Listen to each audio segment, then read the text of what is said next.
All right, we are live and happy Tuesday. How's everyone doing? I hope you guys are having a great start to your week. And we are live from the Flow Studio.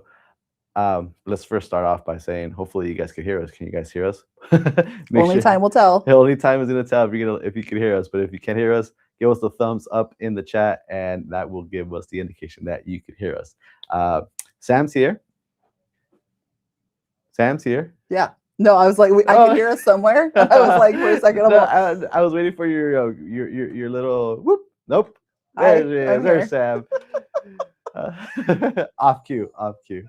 But yeah, I hear us. All right, she hears us, and hopefully you can too. But again, happy Tuesday. Hope you guys are having a great day, and thank you guys for joining us for another live here from the Flow Studio. And today, it's gonna be a lot of fun. It's got a lot of great information for you. We're gonna continue with part 2 on how to bring a little color to your business. Last week we spoke and we crafted on. Hey, I see a thumbs up in the chat. That's right. That's right. All right. Thank you, Stephen Moore. Thank you, Stephen. Last week we spoke a little bit about sublimation and how to add color to your business, and we ran through a couple of ideas and information. So today we're going to have more information for you guys as well. So make sure you guys stay. And along the way, if you have any type of questions, feel free to ask away. We are here to answer your questions. And hopefully we have the answers that you're looking for. If I remember last week, there was a couple of people in the chat saying, "Oh my God, I didn't know that. Thank you so much for the information. I didn't know that was possible." So again, the whole point of these lives is to give you some education, bring you some, not education, but inspiration, and maybe give you a little push to get you started going in this maker's world. So yeah, and again, so as you can see, we do have the heat press here. These are little things that we did last week with the F170 and our sublimation paper that you can find on our site. All the bundles for you to start with. If you want to upgrade, if you're looking to upgrade, we have a bunch of bundles for you that you can go ahead and purchase and get your journey going. Yes, Sam, I saw your hand yes. up. So I wanted to remind everyone, we love to hear where they're tuning in from. So if they would like to take a second and let us know the state that they're tuning in from, we're actually aligned and we have a checklist so we can fill that out as we go and make sure that we have located everyone. That's right. The second thing I was going to say is our friend Joe Flores is here. Hey, Joe. Sheila said she can hear us great. Perfect. Our favorite twins, the Coleman twins, are here. Twins. What's up, Coleman twins? And I see Erica over there on Instagram too. So hey, Instagram, TikTok. They're from Unforgettable Forgotten-Noya, Illinois. That's a new one. Yeah, I have to add it to the list.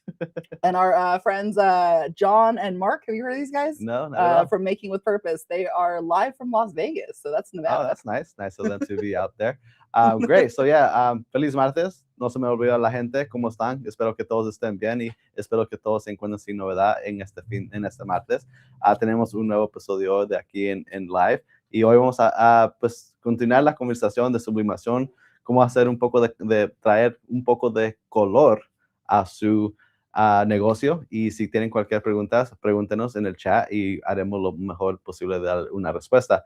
Hablando que estoy ahorita, me recuerdo hablando en español, que la próxima semana tenemos un nuevo episodio de Hecho con Razón y tenemos a Karin que nos va a dar unos consejos, nos va a hablar de cómo empezó, va a ser algo maravilloso y esperemos que nos acompañen. Va a ser el próximo lunes en el canal de YouTube en español de Makerflow.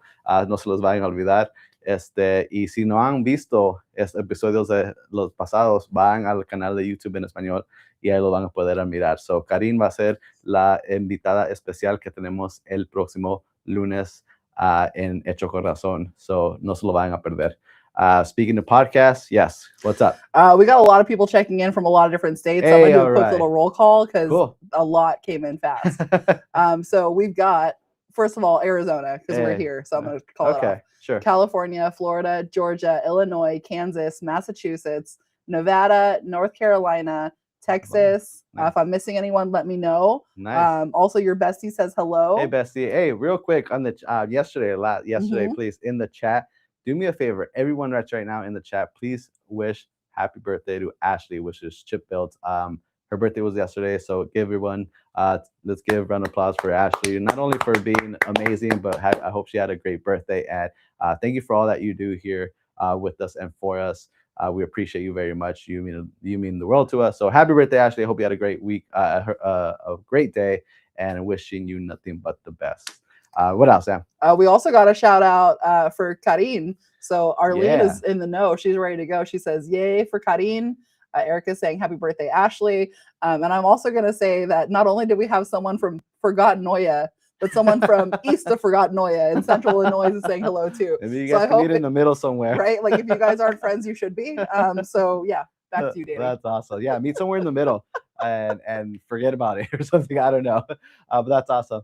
Real quick, also before we forget, if you were waiting for this restock, our journals are back in stock. Our laser red journals are back in stock. So if you're waiting for them, don't wait that long because again, they're gonna sell out. But we do have some in stock back for you guys. So if you're waiting for it, go and get yours right now. Well, maybe not right. No, yeah, go right now because by the time if I tell you to wait after the live, you're gonna miss out. So go get your your journal and come back to the live and let us know that you got your journal, your journals. All right. So yeah.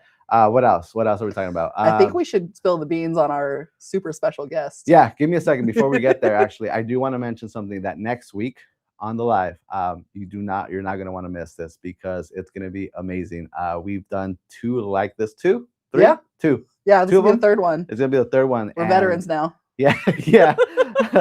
What's the word that we use loosely around here? Experts. Yes. So you do not want to miss it. We are excited about this, and trust me, so are you. And you've been waiting for these, and we've been asking for them. And if you were at APA, I don't know, maybe there was something there for you that you saw, maybe have noticed. But yes, next week you do not want to miss that live because, like Sam said, we're experts on these new way of showing you guys new stuff. So don't forget, tune in next week. And okay, let's go. Let's talk about what's happening today on this live. So again, if you were at PA, you got a chance to maybe talk to her, shake her hand, and maybe even learn from her. She was one of our special guests that we had at our lounge that we had at APA. And it was amazing, great. I hope if you haven't heard of this person, please, ears all open, because you do not want to miss anything that she's going to say. So with further ado, no more waiting around. Let's bring her on and let's introduce. You're making me laugh. I don't know why. I'm smiling because they're not even listening to what we're talking about the new guest. They're like trying to guess what the new product is. So I know our people and I know how excited they are. And I'm excited. Oh, I'm excited for you guys too. But it's not what you're guessing in the chats. But that'll come one day. At least we're getting guesses. But at least I'm telling you the truth and there not setting your hopes up. And Tamla, good job of ordering those journals. Hey, but yeah, I think we should bring in Sumita. Who wants to see Sumita, guys? Let's go. Let's bring her on and let's get to know Sumita.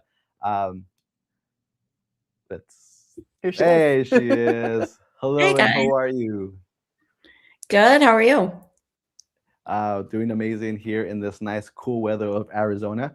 But yes, again, if they cool weather, liar. If they have not heard of you or seen how successful you are and on your social media and in your business, they're gonna want to hear this. And again, if I don't know if they're hiding, they must be hiding underneath or under a rock or something because it'd be blowing my mind if they have not heard from you. But in case there's someone out there that hasn't, please introduce yourself. Let us know where you're from, what kind of projects you do, and the entire spill from start to finish. And feel free to share with whatever it is that you want. So take the floor. Absolutely. Well, thank you guys so much for having me. It's John and Mark for thinking about this topic. My name is Sumita Patel, and with my husband Anuj, we own and operate Homebound Custom Decor. So we're based in Atlanta, Georgia, and we started our business about 5 years ago. We started, very accidental. We did not mean to get into the personalization business, but about 5 years ago, Anuj was on a work trip, and so I went on a shopping trip, and I bought a stack of custom books that I thought was really nice, and I brought it home, and he told me, hey, I could have made this for you. You spent way too much money on it. So he took it as a personal mission, and he made a set of books just to show me that he actually could do it. And I thought they were actually pretty cool. So I put them on Facebook, wanted to see if anyone would actually, buy a set that we were making. And within that first week, we had 50 orders. We were having to meet people at our local Whole That's Foods and amazing. I know it was really funny.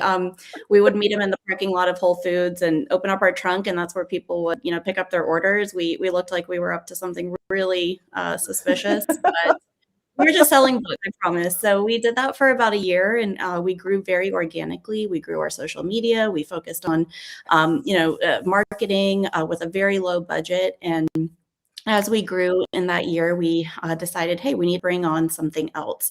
So we wanted to make cutting boards, and we thought we would be the boards and books people. So, like many people in 2020, we purchased our first laser, which was a Glowforge, with the intention of really just making personalized cutting boards. But, again, like so many people in this industry, once you get your hands on a piece of equipment, you realize the capabilities of it, and a whole new world really opens up. So, fast forward to 5 years, we have moved out of our in-house operation. We are now in a warehouse. We have 7 lasers and 2 UV printers. We, have a personalization business, of course, that now also focuses a lot on B2B. So probably 70% of our business this year already has been focused on B2B. So that's something that we're pursuing a lot of. But along this, path, we also love to mentor other makers. So we, have a group where we share a lot of our tips and tricks, and we're very passionate about, helping others reach success as well. So we love sharing what works for us. And then about a year ago, I actually took on a role at LogoJet. They're a UV printing company, very passionate about that brand as well. So I serve as their customer engagement manager there as well. So a lot going on. That's awesome. I mean, and I'm pretty sure everyone's like heard like the stories of like let's say like the tamale lady, right? Who's out there with her car and like the tamale, hey, you want like you guys did that with like real products. Like that's amazing. I've never heard of that. Like who else? Like let's get a hands up for who thinks that is amazing and is about to go with their side hustle in their car right now. Let me know. But no, that's really awesome. And then if you see what I'm working on, I'm very slowly running distraction in the background just to kind of keep things like exciting, right? Like in the back, so that if we make little clips with this, like you can kind of see some fun stuff going on. So that's actually some true flat that we cut out a little earlier that will be sublimating later on. So just showing you kind of one of the things that you can do with, sublimation and like the color. But yeah, that's an amazing intro. Let's hear more from you. Why don't you tell them kind of where to find you? Maybe Danny can pop up like your Facebook group too, or anything like that if you guys are kind of interested in learning more about Sumita. Yeah, absolutely. So, like I mentioned, we have a Facebook learning group. It's full of makers, small business owners, folks that are in the personalization industry. So people, that are doing engraving, printing, sublimation, embroidery, really all aspects of personalization. So we'd love for you guys to join. I try to at least, every other day share some type of real tip or trick that is coming from our workflow. So these aren't, made up stories or anything like that. These are coming from our real experiences and our real workflow and our orders and things that, we're doing on a daily basis. And if I think that it may bring value to your business, then I try to share it. So we would definitely love to have you guys. Cool. And then I swapped it too just now so that you guys can see maybe that a little bit better against my black shirt. So that is the Facebook group, guys. So make sure you guys are checking that out. I know it's on the screen, so take a screenshot, get there. But that is the group right there. And then there is something else that we have from you. I don't know if you want to talk about that yet. Yeah, or I can talk about it once we talk about the printer, if that's cool. Okay, perfect. Yeah. Thanks, Sam. All right, cool. Well, awesome. I would say, how long has this group been around, Sumita? Oh gosh, it's been probably about 3 years now. So right when we started adding lasers, we were going through all of our ups and downs and trying to learn, our trial and tribulations. And so we started the group. So yeah, probably about 3 years now. That's awesome. Awesome. Cool. Well, let's go ahead and keep rolling. Let's go on to the next step of your journey. Sounds good. So, should we talk about UV printing and adding a UV printer? Let's do it. All right. So let's see. We engraved for probably from 2020 to 2023. We were growing our engraving side of the business. We went from one laser to two to three, and then I think we had four lasers in 2023. And we were doing great. We love laser engraving. It's always going to be the backbone of our business. But we realized we were really missing out on a lot of opportunities, especially in the B2B world. We would have, corporations and businesses come to us and say, hey, I really need, these tumblers, or I really need these bag tags, but I need my logo in full color. And because branding is really important to them, right? And so that's where color really comes in. And so, we were also trying to decide, do we do sublimation? Do we do UV printing?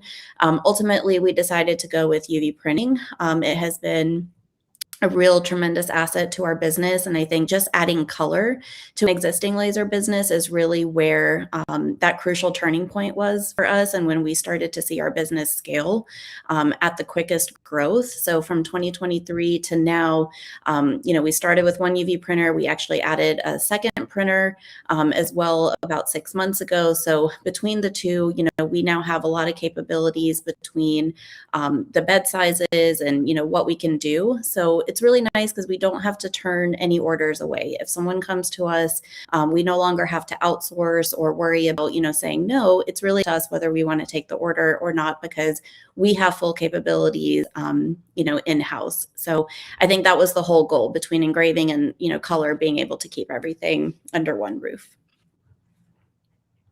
Okay, cool.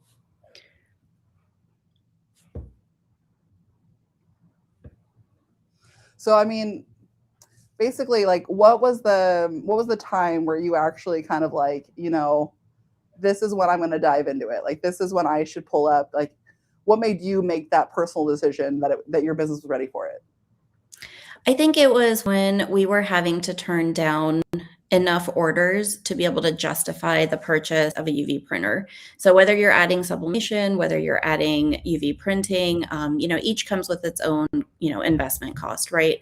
And so you really have to weigh those in and make sure that you have enough business to keep up with that demand. So for us, we kept having to consistently say like, okay, no, well, you can go try this business, or I'm so sorry, we can't do that order. And I think it was that turning point where we said, okay, we really got to stop turning away these orders. Let's just bring this in-house, is what truly made us decide to invest.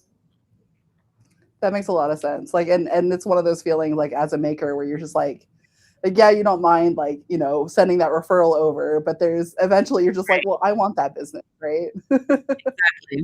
Exactly. That's the whole goal. So that customer, you're building that trust, you're building that consistency with them. You want them to be able to come back to you with like their, crazy ideas, or anytime that they need a last minute order, because they can start relying on you. And I think we were starting to miss that because we weren't full capability. Got it. Okay. Would you say that there's any kind of like limitations when you're running UV printing, like any kind of like surfaces that you can't print on, or what are those kind of things that they should consider? Yeah, that's a great question. So the good news is with UV printing, there's actually really not a lot of limitations. The primary limitation, no matter what UV printer you get, is that the ink does not really adhere well to silicone. So outside of silicone, really any other material is, fair game. So we can print on leatherette, metal, glass, acrylic, of course, wood, all of your common substrates and materials, you're pretty much going to be able to print on. It's really just silicone that kind of gives you a little bit of something. And I know we've all kind of had that product where we make it and we're just like, wow, what has your showstopper been? Like, of all the things that you've UV printed on, what have you been most proud of? Oh gosh. There's so many things, honestly, that, we do. I think in the B2B world, I was an attorney before I, got into this personalization business. And so I've spent a lot of time in the corporate world. I've received a lot of swag. I've, seen promotional items when, I'm at trade shows and things like that. And now to be able to create those same items that companies are so proud to put their logo on, I think is the coolest thing. So, I mean, it could be something as small as like a keychain, or it could be a stress ball. It could be like a big sign, but just being able to make something that someone else is going to be proud of and want to give out to people, I think is really cool. Actually, I have some samples, but packaging is one of my favorite things. So you can take like a box and actually print on it, and it just, this is just like a classic white box that we've all seen, but when you print on it, it just like levels it up so much, right? And I know MakerFlow, you guys are so like intentional about your packaging. So I've really loved all of the new packaging out there, because we can actually UV print on them and then kind of take that to next level. Exactly. And I feel like even, like the older school stuff, like I have this we did a sippy cup on the last one, I want to say, or one of the more recent ones. Yeah. Like think about like your logo on the bottom of here, on the top, somewhere where your customer is going to see it. I mean, you don't even have to stop there. Like you could even put like a little message or something, even like a cute little caricature, like, you know what I mean? Like it doesn't have to stop. Yep, I totally agree. Awesome. We've covered a lot of ground so far. I want to see if our audience has any questions. We're on YouTube, Facebook, Instagram, TikTok. Any questions for Sumita so far? Oh, I see one came in from our friends, the Coleman twins. They're saying, were smaller scale UV printers available when you started? Now with hobby printers, why would one with a logo jet versus UV X Tool Pro Color? Yeah, that's such a great question. And I am familiar with the Coleman twins, so hello to you guys. So no, hobby printers were not necessarily available the way that they are now. So 3 years ago, UV was not a thing. Xtool, like a lot of these smaller printers, there were smaller printers, but not to the degree that they are this year for sure. So when it came down to us adding a UV printer, we had to really think intentionally about what our end goal was. And our goal was we needed a production level printer to keep up with our laser business, because if we wanted to add color, we wanted to go big with it, right? So we wanted to be able to not just do 1 or 2 things, we wanted to be able to do a batch of 30 items or 40 items at a time. So for us, production, level printer made sense, because we were running production level lasers at the same time. So we would hate to do a job where, it cuts everything we need or engraves something really fast, but now we're stuck waiting longer for a smaller printer. So we needed a printer that would keep up with the rest of our business.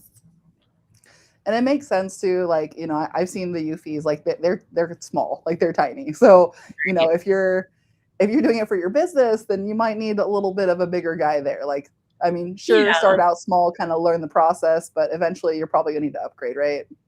Exactly. And the other thing was, anytime you add a piece of equipment, no matter how small or big it is, there's a whole workflow you have to learn. So you're learning a whole new software, you're learning, the ins and outs of it, you're ordering supplies, you're kind of building your business around that asset that you're putting in.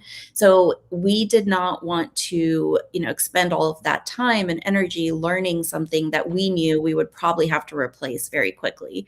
It just doesn't make sense for our efficiency. So we would rather kind of, buy once, cry once type of thing, but of course, still being intentional about your investment. I love that. Buy once, cry once. Just get it out. Well, that actually segues us really nicely into our next topic of maintenance.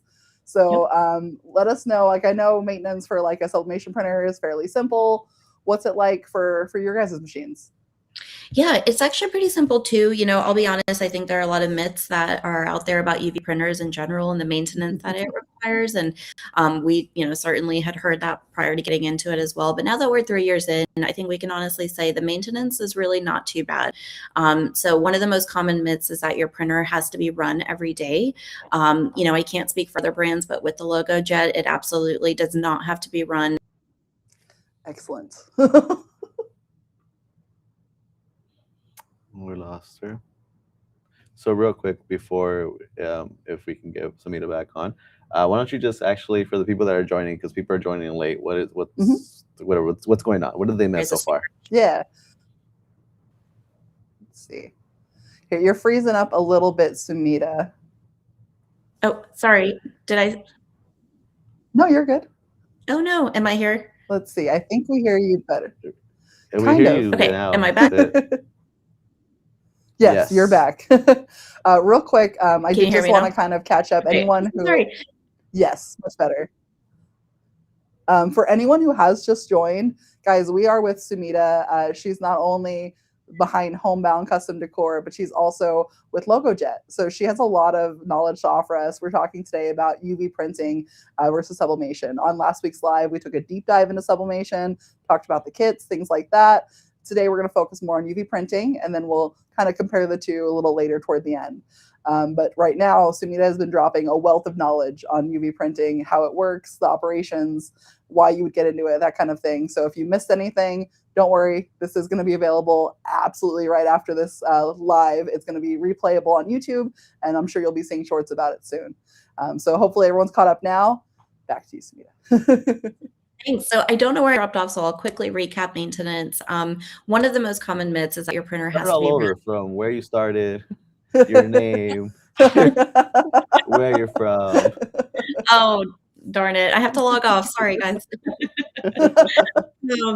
So, with maintenance with the UV printer, we had heard, horror stories, but definitely can reassure you guys that UV printing maintenance is not too bad. So you do not have to run your printer every day. So if you're in an environment, whether you're home-based or in a warehouse and maybe you don't operate your business every single day, that's totally okay. We do not run our printer every day. You do not have to. You can actually go a week or two, without having to run it, and everything will be just fine. On the days that you are going to run your printer, you're just going to shake your white ink a little bit. And this is really to just kind of get it going and, mix it up. But outside of that, you're going to do what they call a nozzle check, which takes about maybe a minute or two. And then you're going to do a head cleaning. That probably also takes a minute or two. So all in all, on the days that you're running your printer, your startup is looking anywhere from probably 4 to 5 minutes of maintenance. Once a week or even a couple of times a month, it's really great to just kind of keep your print heads clean. Things that you would do even, if you have a laser, just again, keeping your environment clean, making sure there's not, extra debris where there shouldn't be, things to just kind of help that printer run a little bit smoother. But really outside of that, there's not a whole lot of maintenance, which is really great. It does need to be in a climate controlled environment. So think of it this way: if you're comfortable, the printer is comfortable. So, humidity levels, temperature, should all be at a comfortable level, really for your printer to run at its best. So climate controlled environments are important. We have tons of customers who have their printers, at home, but then they also have them in an industrial space as well. So if you are looking to add UV printing, home-based business, and you're a little weary of that, the great news is it can totally be done.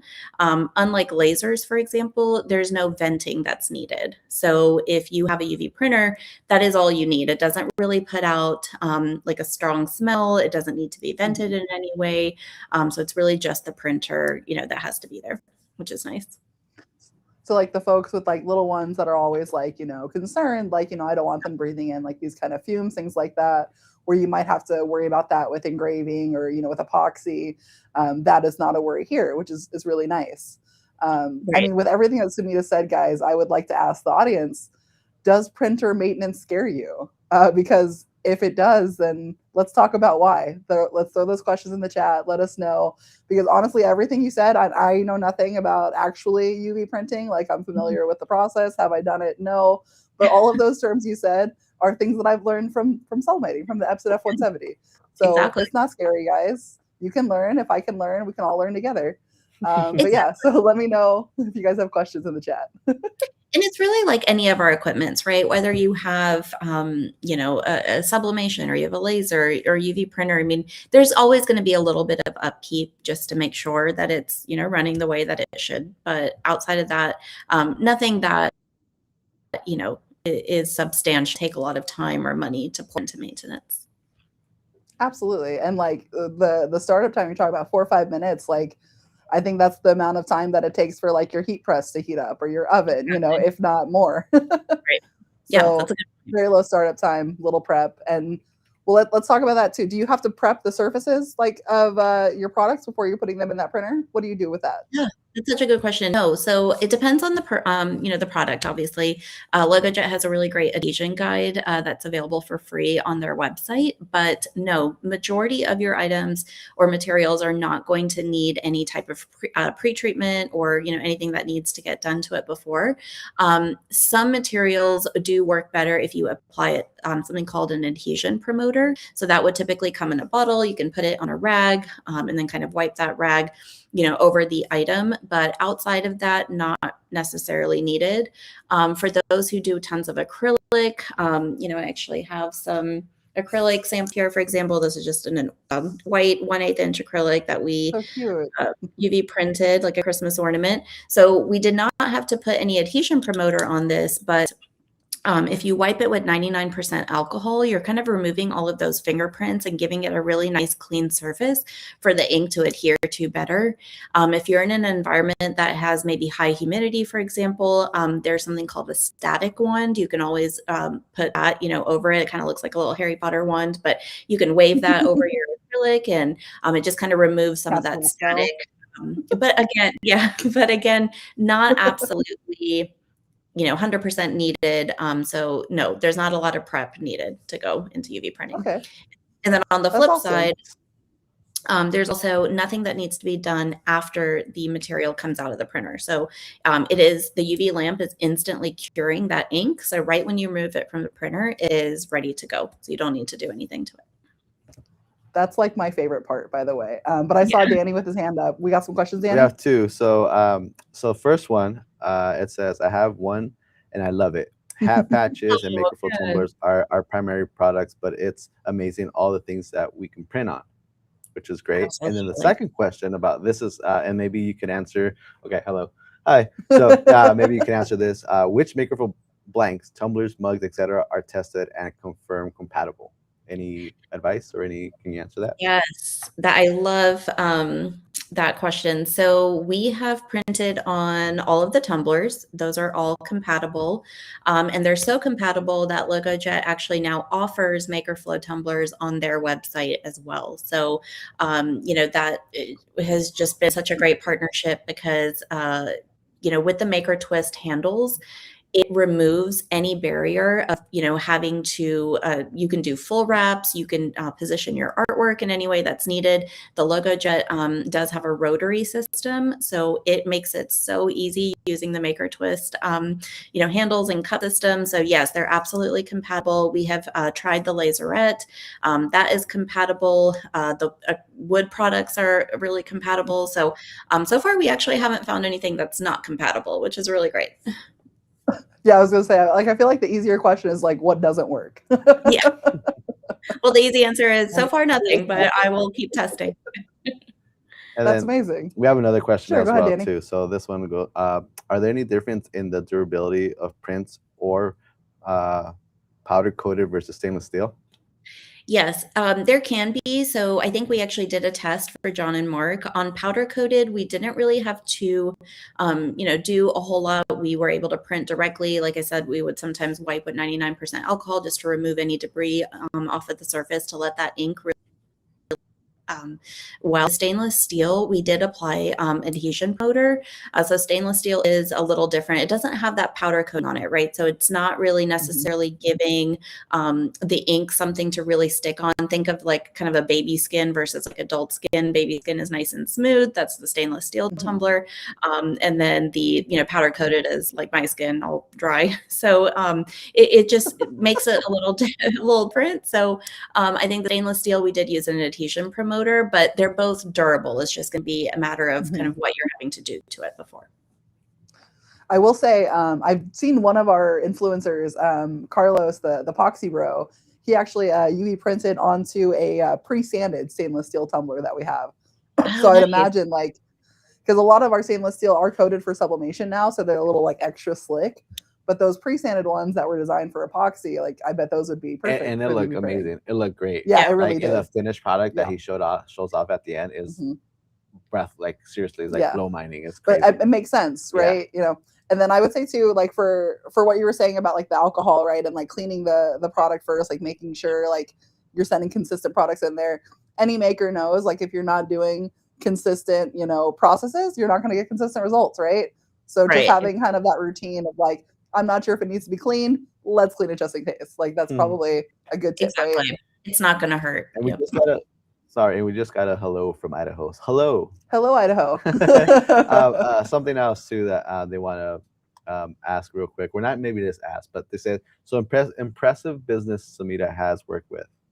How did she break into those mega companies like UPS, Johnson & Johnson, Ferrari, etc.? Also, are they laser customers or UV printed customers?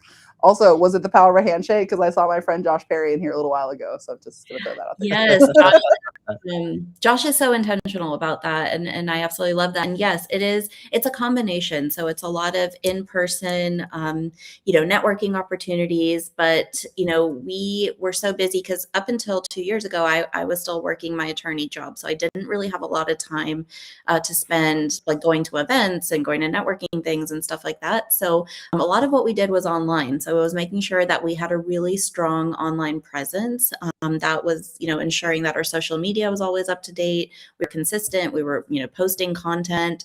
We were, doing a lot of like making sure our website was actually our best impression of us. We have a dedicated area on our website for corporate gifting, things like that. So we were very intentional with what products we also offered. So we didn't just have, tons of things. We were a little bit intentional about what we were offering, making sure those things would resonate with the business as well. And they're a combination of customers. So a lot of them actually started out as laser customers, but now they are UV printing customers too. And depending on what they're looking for, we'll do a little bit of both. Our business is very 50-50 right now, split between engraving and UV printing. I'm going to piggyback off that question because that got me thinking. Do you think because I got to see you speak. I did recently listen to your session again. So that's coming soon, by the way, probably by tomorrow. That should be uploaded from APA. If you guys didn't get to see it, you're in for a treat when you watch it. But when you were talking about kind of the way that you test out products and like how intentional you are with it, do you think some of those businesses that you have moved over to UV printing because it was now a new offering for you? Or did you kind of just know like the right person to pitch that to? I think it's both, but yes, a lot of people did move over to UV printing, which I think is nice because we haven't had to spend a whole lot of money or time, marketing to a whole new group of people. We're able to use our existing customer base and say like, hey, I know you were buying engraved tumblers, but hey, I can actually put your logo in full color on these. And the best part is a business owner is our cost stay the same. If anything, we're actually a lot more efficient when we can UV print because there's no cleaning that needs to be done after, very low prep time. The ink costs are extremely low. We can usually print a tumbler for about 2 sets of ink, for example. So our costs remain the same, if not less, but we actually charge more for a color item. So if we're doing $25 for an engraved tumbler, we're not doing $35 for a printed tumbler. So we just raised our profit margin without actually expending, any more labor or time. That's amazing. I know we got some paragraphs of questions that came in with that last couple of things. So go ahead, Danny. First question I'm going to read off is from our friend Vidi. When you make a full wrap UV tumbler, does it feel similar to the ones you buy in the store, like the tumblers you see at the place like Marshall's? I'm wondering if the look and feel are actually the same. Yeah, that's a good question. So I think a lot of the tumblers, I too am guilty of, shopping all of the aisles at Marshall's. So I think it's a combination of ones that are sublimated and UV printed, which is great for this conversation. UV printing is a little different because you'll always feel like a slight texture, like a raised texture to UV printing. So you can typically tell when an item has been UV printed. Is that sublimated? Yes. So we did this last week's live. But yeah, that was a question they were asking too. Like, do you feel anything? And you can kind of see there's no like raised texture or anything like that. You know what I mean? Like it's directly onto the cup, super smooth. It still feels nice and glossy. Yeah, and it just depends, like, what you want to do. So you can dictate to the software, for example, I don't know if it'll show up on here, but this is actually a piece of leatherette that was printed, but you can see the texture on it. It's raised, and we did 8 layers of texture, so you can dictate in the system how thick you want your ink to be. So if you don't want much, texture at all, you can just keep it as one layer, and it will still look, glossy or not glossy. You don't want it to. I feel like you have a lot of control over what you want your final print to be, which is nice. Sounds like there's a lot of like finessing involved. That's really awesome. Yes. All right, and then Danny, we had another one. And then we have another one. Our friends, the Coleman twins, using Makerfill blanks as the 40-ounce tumbler. Oh, it moved. How many units would they need to sell per month to cover the cost of a printer? Do they have our document? Like, do they know what we're getting into next? No, that is actually really crazy. And so I have run these numbers like so many times actually. So typically the financing on, let's say, the base model of the Logo Jet, that's one of the ones we have as well. With financing, it would typically run about $750 a month. When you break that down, $25 a day. So the way I look at it is you need to sell 2 tumblers a day, maybe even 1, depending on, the size and what your retail cost is, to really cover that, monthly payment on a UV printer. So 1 tumbler a day. You can do it, Coleman twins. So it's funny that you say that, because that was like the benchmark of our live last week. We were talking about, to have a steady business, to make your money, like you need to at least be doing 1 tumbler a day. So you want to make that machine back, just make it 2 now. All right, go ahead, Danny. What was the next one? And the next one, again, let's keep it going with the Coleman twins. Yeah, let's go with Coleman how twins. does the UV printing compare cost per unit to DTF or sublimation? Great questions. Great questions. Yeah, great questions. So UV printing, let's take a standard 30-ounce Makerflow tumbler, and let's assume that there's going to be an average logo on there. Let's take the Google logo. We all know what the Google logo looks like. Let's say it's 2.5, maybe 3 inches wide at max. That's probably going to cost about 2 cents, probably a little bit less than 2 cents of ink to print. Wow. I don't know what it would cost in sublimation, but but maybe you guys I think, if honestly, like the ink goes a long way. It's probably, the price is probably real similar, because I want to say each bottle is like $40, and then the bottle, like we've gone through so many tumblers in here, and we're still on like the first set from this printer. So I mean, the ink lasts, like it just depends, but I would say the cost is very similar. And then as far as like UV, DTF, that kind of stuff goes, it depends. If you have like your own machine and you're printing it like Sumita is printing her UV color stuff, like then it's going to be cheaper, of course. But if you don't have the machines and you are having to actually like order those, then it can get a little costly. So I think the important thing is to try the things, right? Like maybe try the samples, like, buy a few prints here and there, buy one of your UV printed cups, kind of compare the difference. And then when you're ready to kind of jump into it, jump in with both feet, start making your cups, Absolutely. And I think one thing to note is the Logo Jet is unique, that it's one of the few UV printers out there where with the same set of ink, you don't have to swap your inks. You can print directly on a surface, but then you can actually create like UV DTF decals. So this was a decal that we made. This is actually, quite large. Obviously, you don't have to go that big, but it's really nice because kind of going back to not having to say no to any of your, orders that may come in. For example, the local football team wanted their logos on helmets. The helmet is such an odd shape, difficult to put that into the printer, especially with the height and everything. So you can print UV DTF and then apply those to helmets. We, have done that for several teams. We've done them on construction hard hats, for example.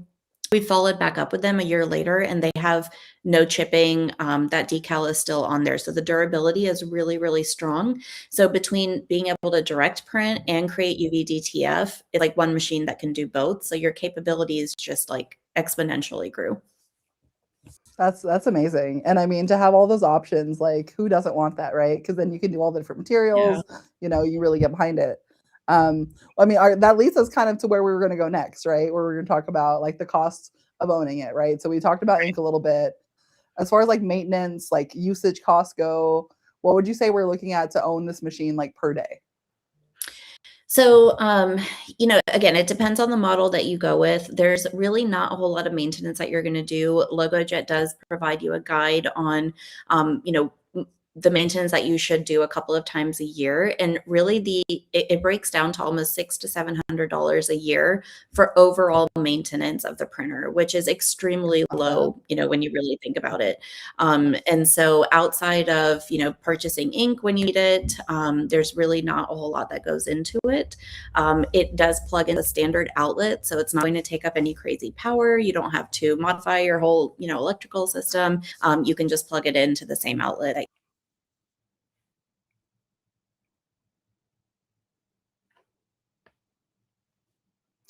Let's see. And I think we might have lost you just a little bit here. So while we're waiting for Sumita's internet to come back. Yes, Danny. Real quick.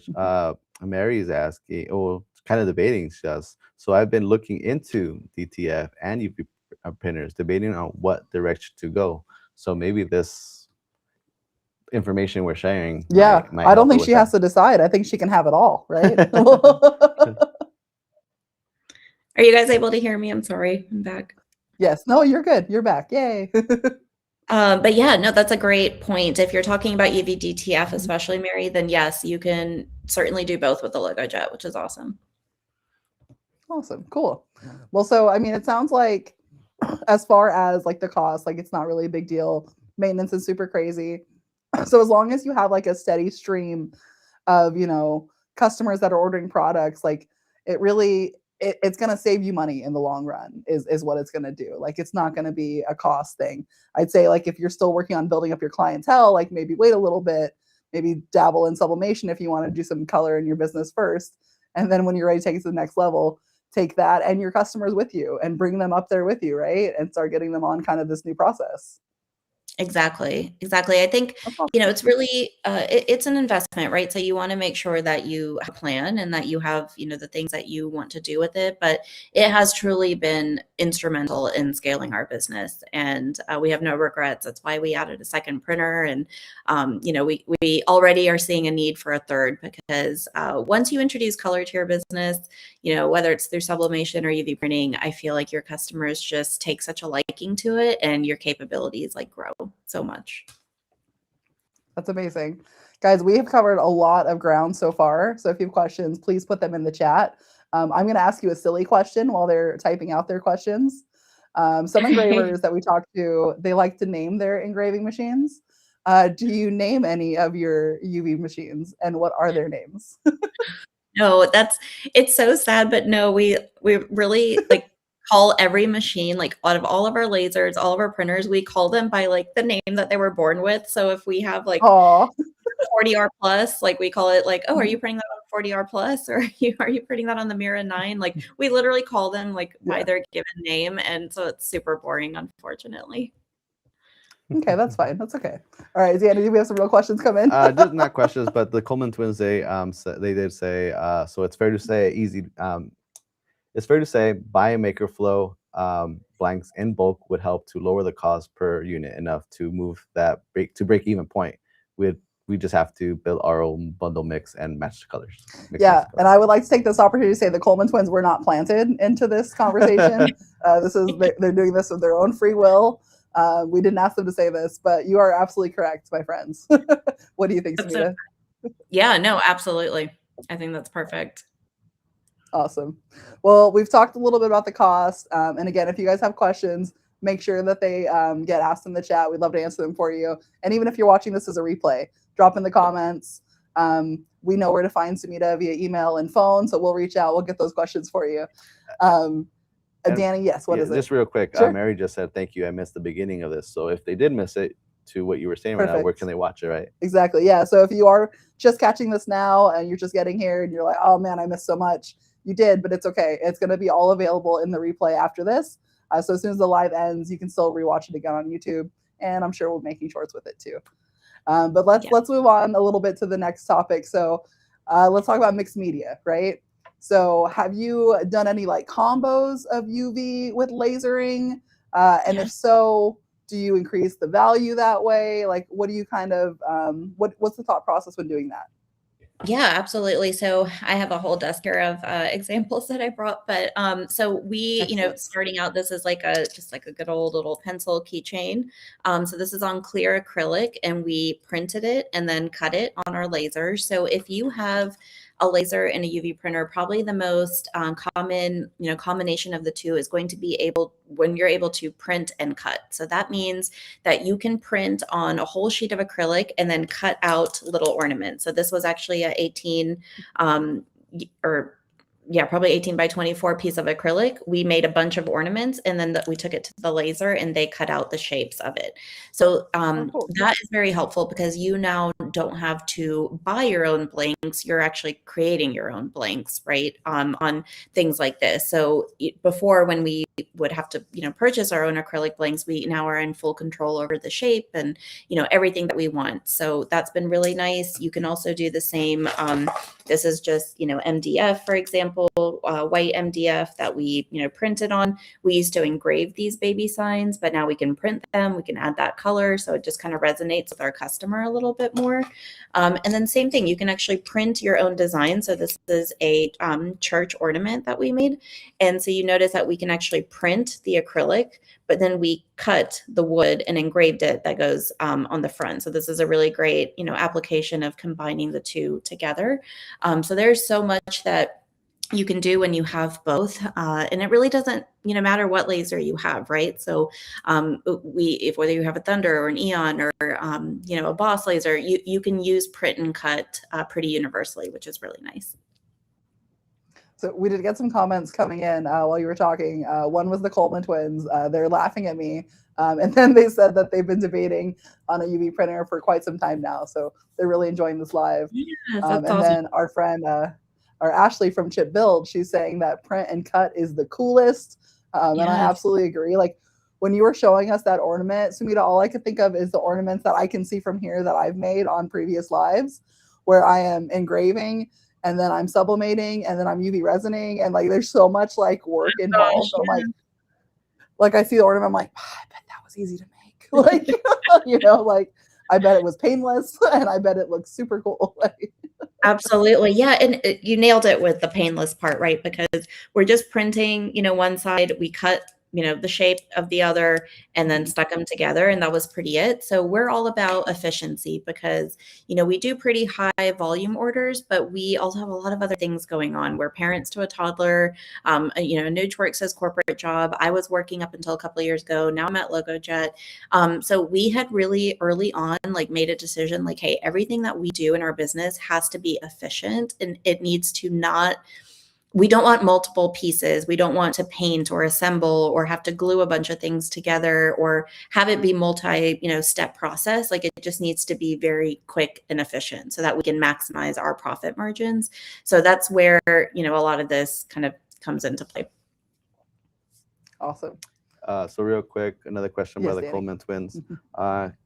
Can you do print and cut if you're not using Lightburn? We're in the Xtool ecosystem for our laser.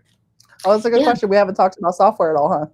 Yeah, absolutely. So if you have Lightburn, it certainly does make it easier because you have the ability to print and then take it to your laser, use Lightburn and cut. If you have a Trotec, they have their own software that allows you to do print and cut as well.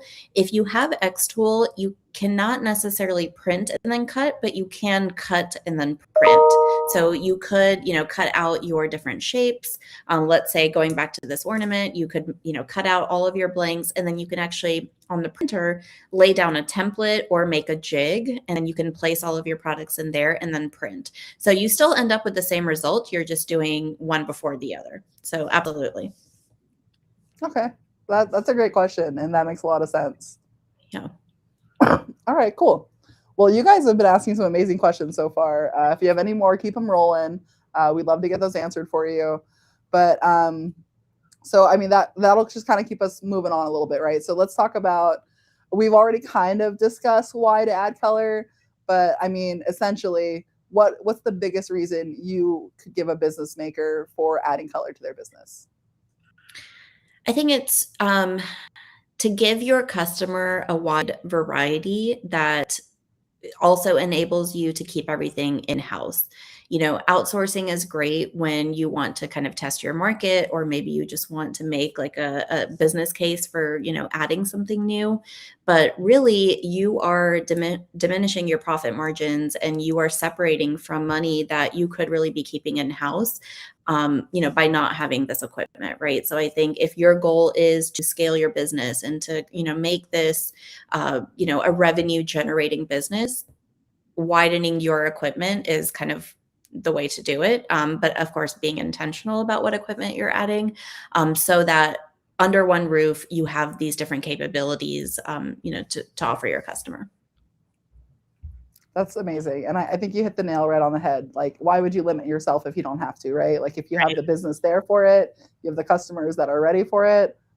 Just, I mean, they already trust you at this point. Like, you know, especially when you have those consistent, like, repeat customers, you could even like do like a survey, you know what I mean? Like, how would you feel if I added this into my business? Like, if you're not sure, put those feelers out there, you know, ask the people who you know are going to buy from you.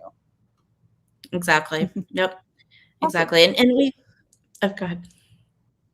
All right, so no, I was just looking to see if there were any. Yeah, I can barely read it from here. So if you see me just like kind of mean mugging the screen, it's like, can I see that? Danny, do we have another question pop in? Yeah, it says, which Maker Fill Blank are your best sellers specifically for UV printing? Yeah, that's a good question too. So far the tumblers by far, just because of the ease of use. I mean, the LogoJet Rotary is already very easy to use, but then you're now adding a tumbler that's also very easy to use. So it's like the dream, you know, combination and setup. So I think absolutely those. The luggage tags and passport holders are like flying in our business. I just had to order 150 more, and I will be like so sad if they're out of stock anytime soon, but it's probably my own doing because I keep buying them. But those are absolutely amazing. We've engraved them, we've printed them. The great thing about the packaging especially is that the MakerFlow packaging is black. So any print that you do on the box itself, like if you're putting a logo or anything on there, it really pops and it looks amazing. So we actually do that as an upsell. We may engrave the luggage tag, for example, but then we say, hey, by the way, if you're handing these out as corporate gifts, you know, we can print your logo on every box for $1 more. And that only cost us maybe 1 cent of ink. So our profit margin is insane. We can print, you know, all of their boxes, kind of, again, combine our laser and our UV, and give them a really luxe looking item. That's such a great upsell. Like, especially if you're thinking about like, 1 cent of ink for $1, like, yeah, like, and honestly, I feel like that's even too cheap of an upsell. Like, I feel like you probably get away like $5. Exactly. Yeah. No, absolutely. We've been playing with that number, but you know, you guys give us. Well, and that's the thing too. Yeah. No, go ahead. I was gonna say that's the thing too, is like you really have to think about like what your customers are willing to pay. Like, you don't want to gouge them, of course, but you also want to make sure you're getting your money's worth and you're protecting your assets as well. Exactly. Absolutely. And a lot of that comes with trial and error, right? And figuring out every customer is also different. Sometimes we'll even throw it in as like a free, like if they're already ordering it, let's just say we just did an order for 20 luggage tags for a local high school. It was like a very small, you know, nonprofit group. Even though they paid for it, we actually went that extra step of engraving, printing their logo on the box just to kind of show them like, hey, this is what we can do. They loved it. And now they're already wanting to talk about, you know, other orders. So you can also use it as just like your own lead generation as well. That's amazing. Danny, we had a question. So 2 questions on Instagram, actually. It's it's pretty funny though. It says, I've been harassing you guys about adding more electroplated colors. Any coming? Just saying. I think that's a question for Sumita. No, I'm just kidding. So electroplated colors. I hope you were harassing us in person, because I heard a few people aggressively walk up to John and Mark about wanting their specific colors. At this time, no, we are not adding new. Just going to be the rainbow and the gold. But I will say, and I don't know if I'm allowed to say this, so I might get in trouble, but there's more style varieties coming very soon. Watch next week's live. Yeah, you might want to watch next week's live to see how that starts. But it's only the beginning, because it might be like a whole month of shenanigans of new and cool and rainbow and gold. You never know. So And then the Coleman twins have another question Sure. for you. Can you do a reprint if you have a mistake? Can you do a reprint if you have a mistake? That's a great question, Sumita. Yeah. Ask me how I know, but no, you cannot. So once it's printed on there, it's it's doing what you want, right? You want a good durable print. You don't want it to be something that can easily come off. So once it's on there, it is on there. Kind of hard to remove, but you could always print Yeah. back over it by putting a layer of white ink, and then kind of building up, and then printing over it. It's not the most desirable outcome, but certainly if it's something that's worth saving, there is a workaround. I was gonna ask, was like, because it's the layers, right? So like you can't just like with engraving.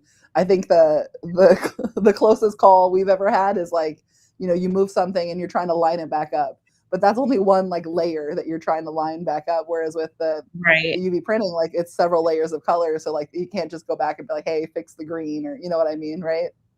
Yeah, exactly.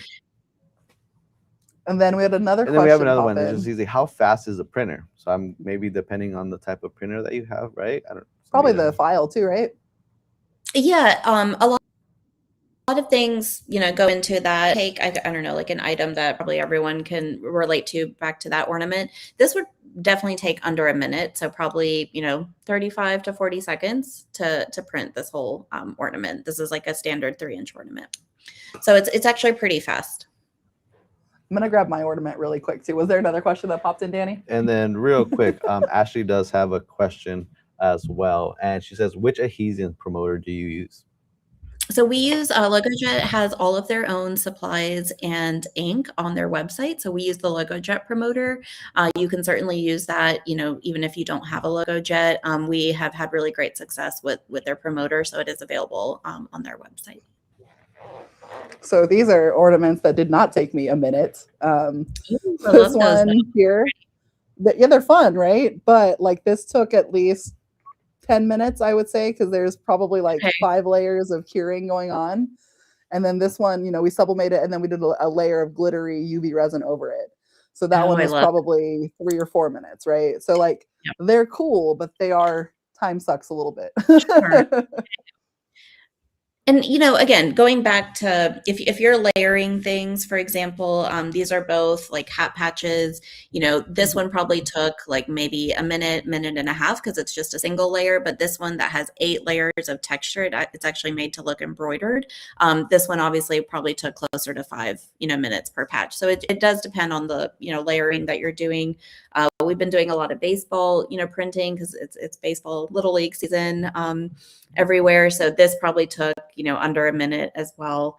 And we'll charge like $20 to engrave this and to print on it. It takes about less than a minute for sure. You can also do golf balls. You can put logos on golf balls as well. So there's really not, kind of going back to what we talked about a while ago, there's not a lot of limitations, which is nice.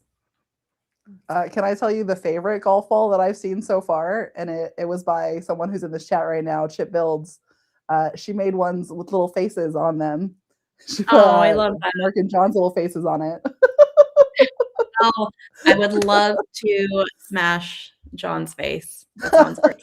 It was a dare. I think Mark provoked her in a chat, and she said, "I'll do it," and he said, "Do it," and I think it happened. But yeah, so Mark is too sweet, so I can't do that to him. You're all but John, on the other hand. There's a recording of this, just so you guys know. That's fine. I know. They were watching earlier. I'm just saying, like, the last 5 seconds took a turn real quick. We can edit it. They're good sports. Like, I think anybody who has dealt with John or Mark or both of them together, they feel the same. Huh? No, I think we all know that we're all good sports, right? Like, yes. Everybody, we all enjoy, like, a good poke here and there, but absolutely. I agree. Ashley said she's got you, so I think she's sending you some poke or a quick punch, something, right? One or the other. No, but yeah, I think Ashley's sending you some because she's real excited about that. And then I see something coming in from the Coleman twins that looks pretty long. It says, from the blanks to finished product, how long does one tumbler actually take? Oh, that's a good question. To be full wrap. For a full wrap, okay. We really haven't seen a lot of full wraps using UV. No more than with the UVD TF stickers? So the full wraps, again, it's going to depend on your design, but I would say you can average like 7 to 8 minutes probably for a full wrap. It depends on the type of tumbler, right? And if it's a 20 ounce versus 40 ounce and things like that. But I think a safe ballpark is 8 minutes. Okay, that's fair. And that's quick, honestly, because, full wrap on an engraved tumbler, again, depending on the design, usually will take more than that. Absolutely. Yeah, I agree. And then I think this question is for you as well. Are you making your own jigs for things like the baseballs? We are, yeah, that's a good question. So if you have a laser, you can absolutely make your own jigs, and that kind of helps like keep everything in place.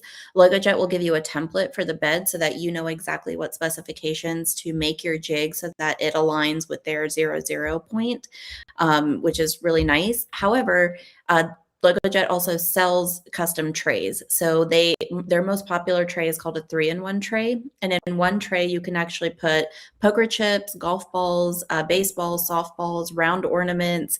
It can accommodate so many different things. And so you can use that custom tray over and over again, which is nice. They have one for business cards, for pens, or if you have an item that is a little odd, but you're printing tons of them and you need a custom tray, you can send that item in and they will actually create a custom tray for you as well. So between making your own jigs or having a custom tray made, it's really nice.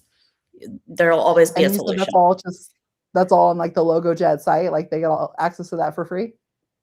Yes. So the custom tray itself is not free, but but the templates and all of that are given to you, when you get the tray. So they will really set you up for success and make sure that you have everything that you need, which is nice.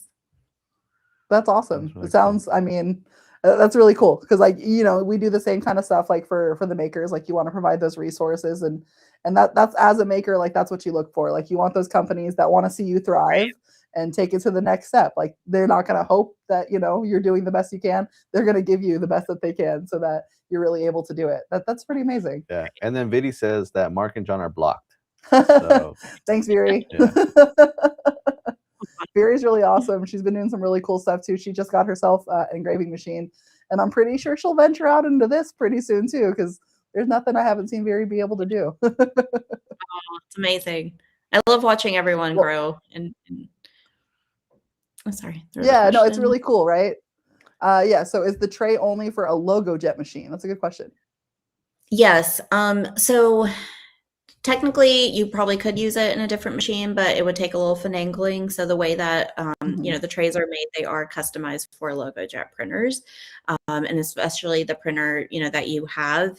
And again, those templates, everything that are provided to you are just to make things easy. So you don't have to keep recreating things. You can just drag and drop your designs.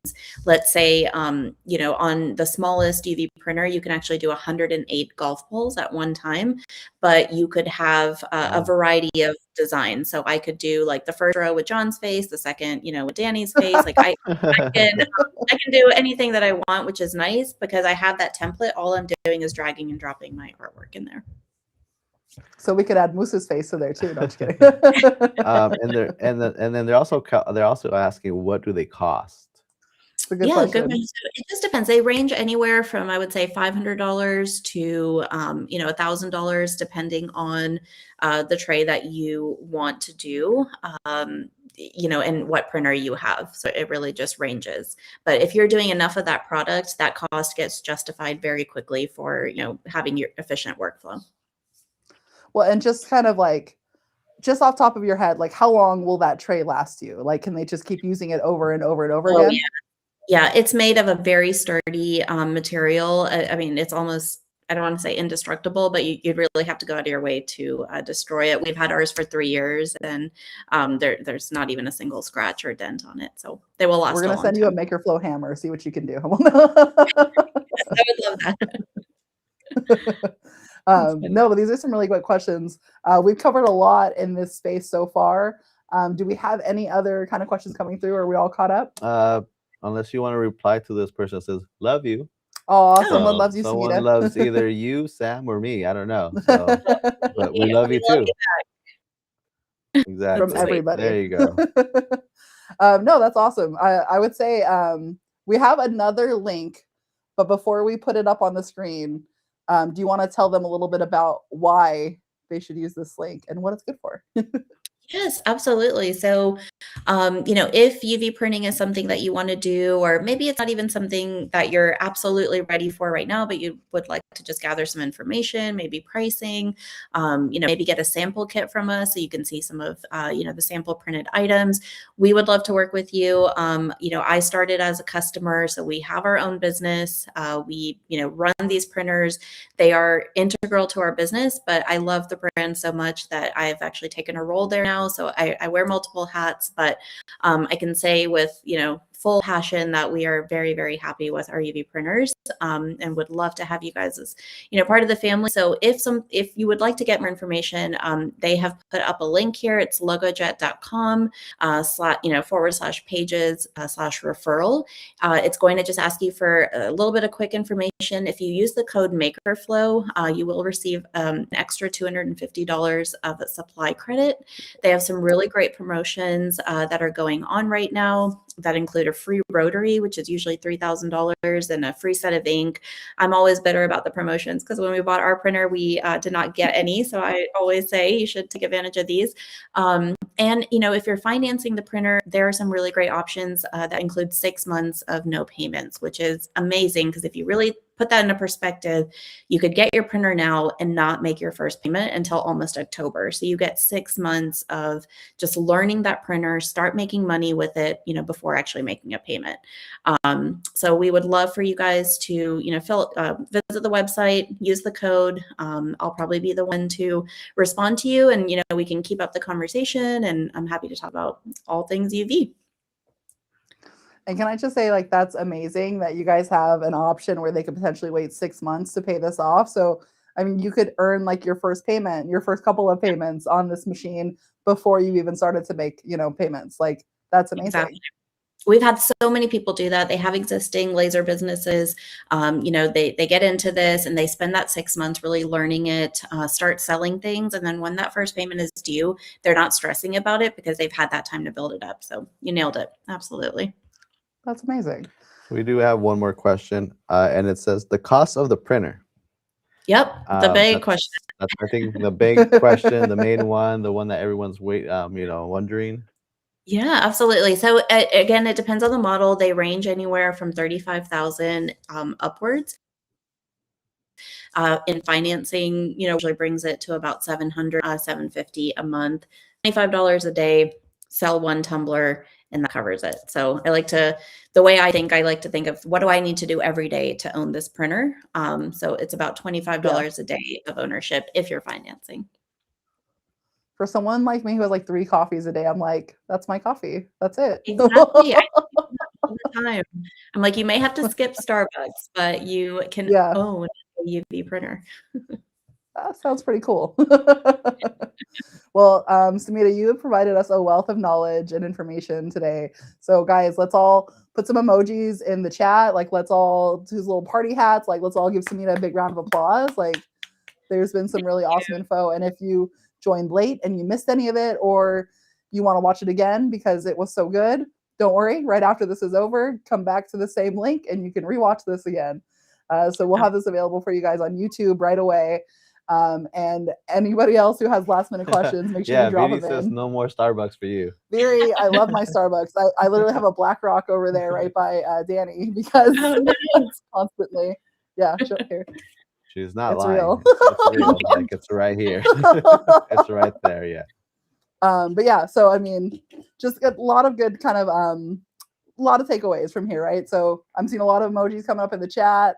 That was a great takeaway, Viri. No more Starbucks. But yeah, plug yourself one more time, Sumita. Let us know where to find you, and why they should be finding you. Absolutely, yes.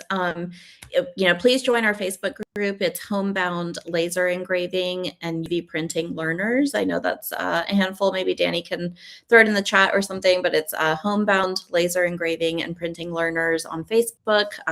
Free learning group. Our goal is to help you succeed, so we'd love to have you guys as part of that. And then I think the Coleman twins are asking if you could drop the referral link again. I think it's was on the screen, but maybe Danny, if you could put that in the chat too. When you click the referral link, just use the code MakerFlow so that we can track that you guys. Awesome. Thank you guys. This was so fun. Yeah, absolutely. I see a lot of comments coming through. People really enjoyed this, Sumita. I see so many emojis that I've never seen before. I got busted is what someone told me. That's fine. I love my coffee. Yeah, no, this was really awesome. We really appreciate you so much for being here. And again, if you guys weren't fortunate enough to see her with us in Vegas, her seminar is going to be coming up probably tomorrow. It's 19 minutes after it's been edited, and it's really good to listen to. Definitely watch through it. And yeah, if you have questions, drop in the comments. Even after this live, please let us know. We'd love to help you out. And everyone's saying thank you, by the way. So great. Oh, everybody. Thank you guys. It was my pleasure. Happy to chat anytime. Awesome. Well, Sumita, I'm sure we'll see you again soon. Thank you again for joining us. I know it's really late where you're at, so thank you. And we're sorry for keeping you so late. And for anyone who wants to hang around, we'll jump into some sublimation, and I'll show you guys maybe a fun puzzle if we get to it. Sounds good. Thank you. Don't have too much fun without me. Awesome. Thank you, Sumita. Bye, guys. All right, guys. So I have to say that was pretty amazing. Wow, busted Sam. That's the first comment that's going to come up on the screen. Danny, that's thanks. right. You're welcome. Okay. Just want to make sure that you see it. I see it. But guys, there's a lot of good information, and definitely more information about UV printing than I would have had on me. So I hope we all got to learn something today with Sumita. And even if you're not ready to make that jump yet, maybe you will be shortly, right? So you never know what's coming up for your business, and definitely just always kind of stay open to those ideas, right? Like you got to know what's up there, because if you're not going with the curve, if you're not moving forward, you're falling behind, right? So definitely check out UV printing if you haven't done it before. If you're curious what it looks like, check her out. She's on Homebound Custom Decor. She's also working with LogoJet. So those are the big companies kind of that she's behind. I will say too, like I said, I've seen some of our awesome influencers like that are in this chat right now, people like the Epoxy Bro making really cool UV printed tumblers with like the pre-sanded tumblers. So there's definitely a lot of options for you. And as Sumita said, she has not found a MakerFlow blank yet that will not work with the UV printing. So definitely good to know. And yeah, if you guys have questions, that sounds like a challenge. Yeah, I am. It's a challenge you to. It's like I'm challenging you to go find one. Is what I'm hearing. That's gonna be a short. Sure that's good. Yeah. I challenge you. Yeah, it's like I don't know. Pikachu. All right, so yeah, that was really awesome, guys. If you have questions, please let us know, or feel free to drop them in the comments later on, and we'll get those answered for you. Super good info. Thank you, Sam and Dan. Yeah, absolutely. And that's the thing about these lives, right? We want to talk to you about your business, about kind of what you can do to kind of keep things rolling, to keep things moving forward. Because like I said, if you aren't with the times, you're falling behind. So you got to kind of keep moving and keep your business to the forefront, right? So let's get to this puzzle that I may or may not be able to make today, because the puzzle pieces don't seem like they're fitting. So let's all just kind of, laugh at me making this puzzle. If you had any questions, or if we missed any questions, Danny, feel free to drop them in or let us know. Back in my ear because I don't need it anymore. That's right. It's just me and you now. It's just us. That's it. So yeah. You're right.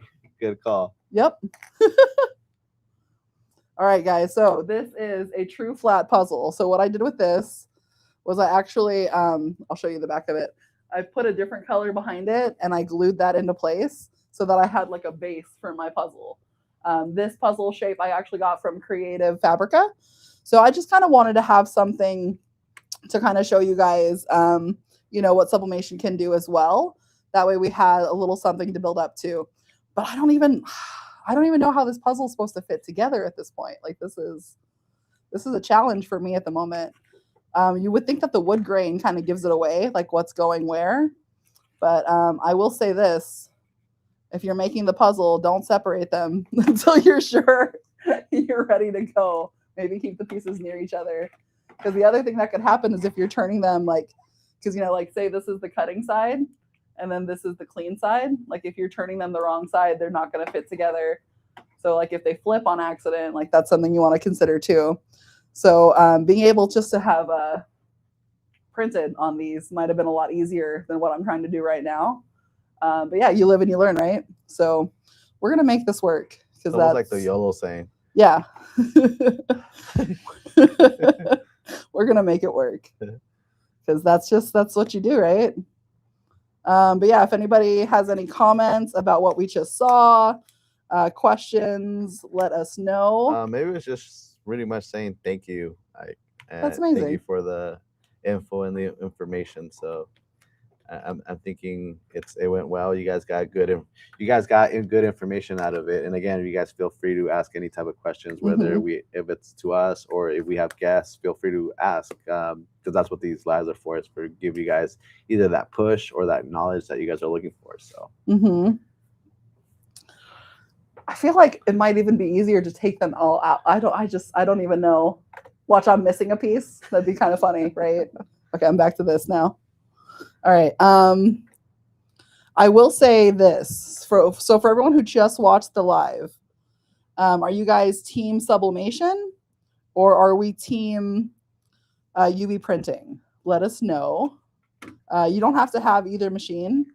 I'm just curious as to which team you're on. What about you, Danny? Sublimation or UV printing?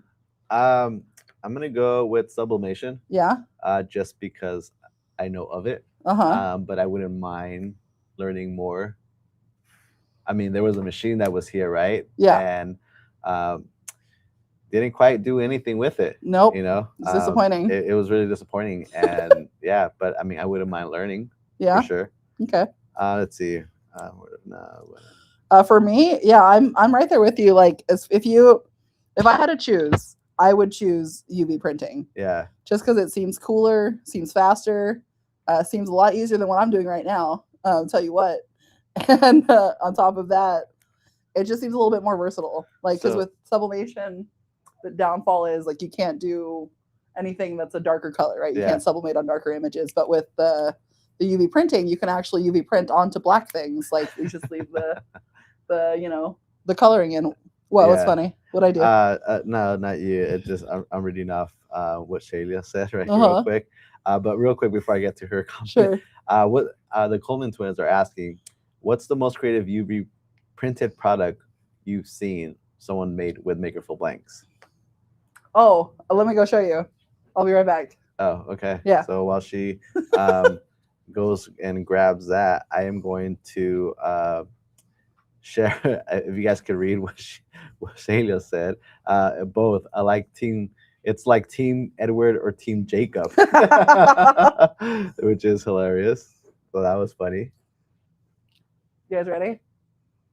This is still my favorite, most creative and cool thing that I've seen 3D printed.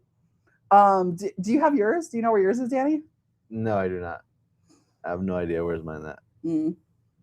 And then Joe actually said, I do both, but more UV lately. Okay. So I'm going to give up on that puzzle. We can go away from that camera now. I'm sorry, guys. That might be something I do like at home tonight when I'm bored. But it's not happening here. I don't know why the pieces just won't fit together. I feel the pressure. But yeah, so this is my favorite 3D printed thing. And I think I took this with me to APA and like I was showing people too. It looks like it's crocheted on or something. Like it doesn't even look like, and it's like you can't really see a layer of color. Like it's just stuck on there. Like, and again, this is it almost looks like a really cool, like sticker that just completely like an out. Expensive sticker. Yeah. But it's not. It's UV printed. And I will say that this again is based off of a doll that my friend Karina made me, and sent it all the way to us. And yeah, so that's my favorite thing. Real quick, Mama Brown says good luck. Hey, Mom. With that, and then we're getting hellos from Texas from Tina. My mom loves puzzles. I bet she could do it. I'm just gonna, next time I come over. We know what Mama Brown's doing in a couple of days. Let's see. Team Sublimation have been looking at DTF. Any suggestions on that topic? Definitely, I would say drop that in the comments after this goes live, like once the replay happens, so we can get Sumita's kind of blessing for that. I know that currently, like if you're just dabbling in DTF and you want to just try it out, we do have the prints available on the website through Ninja Transfers.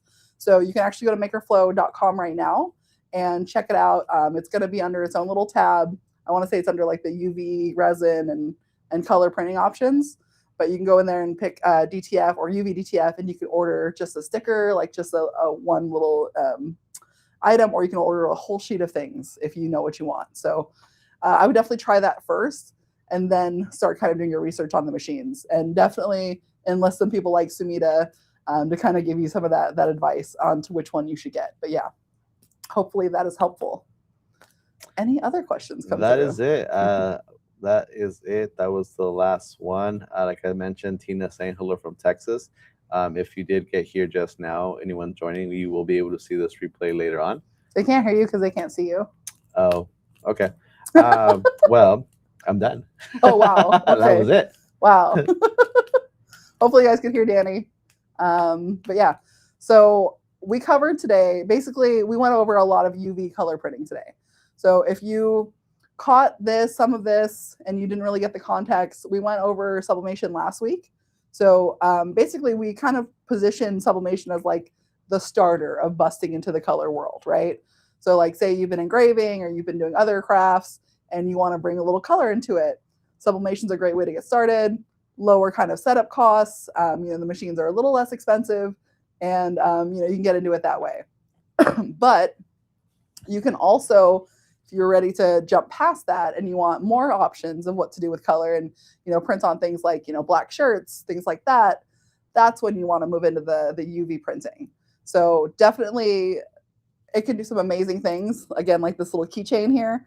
But it's going to be one of those things where it is an investment. So you want to make sure that you have the business behind it, you have the customers to help you build it, and you have a plan of how you're going to execute it. Because it is a pricey machine. Maintenance isn't too bad, though, from everything that Sumita was saying. Yeah. The ink is cheap. To run it is cheap. It takes maybe 4 or 5 minutes, she said, to start up the machine, which isn't bad. Like if you're doing any other crafts, I think the only thing that's quicker to set that up technically would be engraving. And that's if everything cooperates. Like if your laptop's cooperating, if the design software is cooperating, if you can get it balanced correctly. So I think, as far as the time goes, it's right around the same. So, but yeah, let's see. Is there anything else that we missed? Do you guys feel like you have a better grasp on them? I think most people here are Team Sublimation, which is pretty cool because, we do a lot of stuff with sublimation. So I'm glad that that's coming through to you guys. But yeah, anybody want to take more guesses at what's coming out next week since we have a few more minutes and they will be launching on the 31st. And I sent a few to a few people so that way you can at least see what's going on. So I'll give you guys a second to think about that. And in the meantime, let's talk again about the big stuff coming up, right? So not only do we have the next episode of the Makerflow podcast, John and Mark's Making with Purpose, coming on Thursday, but on top of that, we have our next episode of Hecho con Razón with Karin, TKC, and she's amazing. So we're gonna have some really cool an interview with her and Danny, and they're gonna talk about why she does what she does and what brought her there. Her story is a little unique. I'm not gonna spoil it from you, but I will say for anyone who has kind of had to take a step back in their business or who kind of wondered if they wanted to continue, like this is the podcast to listen to. Definitely check that out with Karin. It's going to be really cool. We're super excited to see. I actually got goosebumps when I said that because I'm excited about it. And I think it's going to resonate with a lot of people. And then on top of that, also that I think the very next day when we go live and we're launching that possibly new product, we're also doing a live from our next virtual trade show. So guys, there's a lot of big stuff coming up. Make sure you're tuned into all of our emails. And if you haven't been getting them, just ask John why he doesn't love you, and he'll start emailing you more than love you enough more than you can handle. Yeah. So the chat, we got new jewelry pieces, and they're asking for a hint. Well, I asked for guesses. I didn't say I would give you any hints. I did give hints earlier, so you have to watch the whole replay. No, I'm just kidding. So the hints that I gave, I will give again. Something is coming soon on Tuesday. I will say technically there's 13 of them is what I will say. And that's all I can say. And they're asking which trade show. Which trade show? So it's going to be the which one is it? The Next Level? No, we just did. That's The next coming level up. is in August. It's the Laser Craft Fest, and then Laser Maker Con is going to be shortly after. We're also talking to our friend over at the Crafting Camp, so might see us at that trade show too. But lots of good stuff coming up, guys. If you want to know more, you can go to the trade show page on the MakerFlow site. It's all listed there. I've had a lot of things going on, so I apologize if I got some of those names wrong. But yeah, it's all on the MakerFlow trade show site as well. Cool. That's right. Anything else, guys? Is Oh, it they're leather asking material? more. Is it a leather Different material? color cups. The guesses are coming in. Sounds like you guys are excited. So I better see all of you at this live on Tuesday. And yeah, it's going to be awesome. But how about this? How about we ask this? If there is a new product, what do you want to see the most about the new product? Like, do you want to see us craft on it? Do you want to see us talk about USPs? Do you specifically want to see engraving, sublimation, UV resin, epoxy? Give us some hints of what you want to see. And I know the people who are going to do it, so maybe we can make that happen for you. Yeah, so again, we'll be launching something new on Tuesday. We'll be doing trade shows. We'll be doing podcasts, all kinds of new shenanigans coming out, and only at MakerFlow. So make sure you guys are tuned in, checking out all the new stuff. And yeah. If we answer right, can we get the sample? If you answer right, I'll think about it. You can get whatever I make on the live. How about that? And it said engraving it. Engraving it? Okay. All right. Good to know. Good to know. Perfect. Well, guys, I have to say again, thank you so much for joining us. We really appreciate that you guys are sticking around on these longer hour-and-a-half long lives. If you keep watching, we're going to keep doing them. So watch what you wish for. No. But we're having a lot of fun with this, and having Sumita on today to talk about UV color printing was pretty amazing. If you missed any of it, if you need to catch it again, don't worry, this replay is available right afterwards on YouTube. And yeah, that's really all for me. Danny, do you have anything else for the people?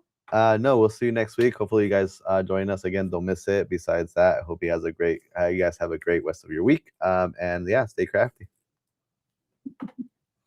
Bye, guys.